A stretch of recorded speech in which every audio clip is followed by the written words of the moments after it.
கரூர் விஜய் பரப்புரை கூட்ட நெரிசலில் சிக்கி உயிரிழந்தோர் எண்ணிக்கை அதிகரித்திருக்கிறது. 41ஆக அதிகரித்திருக்கிறது. அண்மை செய்தியை பார்த்து வருகிறோம். கரூரில் வேலுச்சாமிபுரத்தில் தவேக தலைவர் விஜயின் பரப்புரை கூட்டத்தில் ஏராளமான தொண்டர்கள் கூடியிருந்த நிலையில் கூட்ட நெரிசல் ஏற்பட்டு மூச்சு திணறலால் 40 பேர் உயிரிழந்திருந்த நிலையில் 40க்கும் மேற்பட்டோர் சிகிச்சை பெற்று வந்தனர். அதில் ஒருவர் உயிரிழந்திருக்கிறார். உயிரிழப்பு எண்ணிக்கை 41ஆக அதிகரித்திருக்கிறது. வேலுச்சாமிபுரத்தைச் சேர்ந்த சுகுணா என்பவர் சிகிச்சை பலனின்றி உயிரிழந்திருக்கிறார்.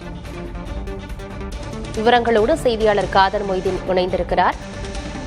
மேலும் ஒரு உயிரிழப்பு நிகழ்ந்திருக்கிறது. 41ஆக உயிரிழப்பு எண்ணிக்கை அதிகரித்திருக்கிறது. விவரங்கள் என்ன காதர் மொய்தீன்?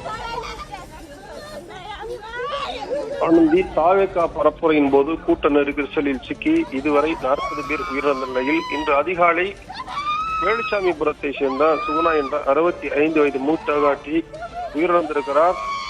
இதைத் தொடர்ந்து பலி எண்ணிக்கை 41ஆக உயர்ந்துள்ளது. வேலுச்சாமிபுரத்தை சேர்ந்த சுகுணா என்ற 65 வயது மூதாட்டி தனியார் நிறுவனம் ஒன்றில் வேலை பார்த்து வருகிறார்.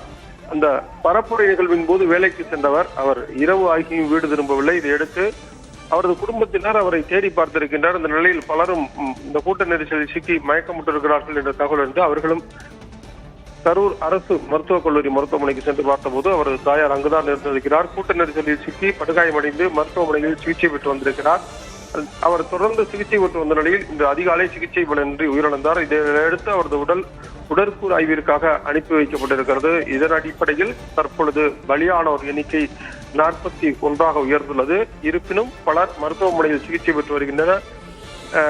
மேலும் உயிரிழப்பு ஏற்படுவதற்கான வாய்ப்புகள் என்பது குறைவு. ஏனென்றால் சிகிச்சை பெறுபவர்கள் தற்பொழுது அந்த சராசரியான உடல்நிலைக்கு மீண்டு வருவது என்பது சற்று மனதிற்கு ஆறுதலான தகவலாக இருக்கிறது. தகவல்களை வழங்கியமைக்கு நன்றி காதர் மொய்தீன்.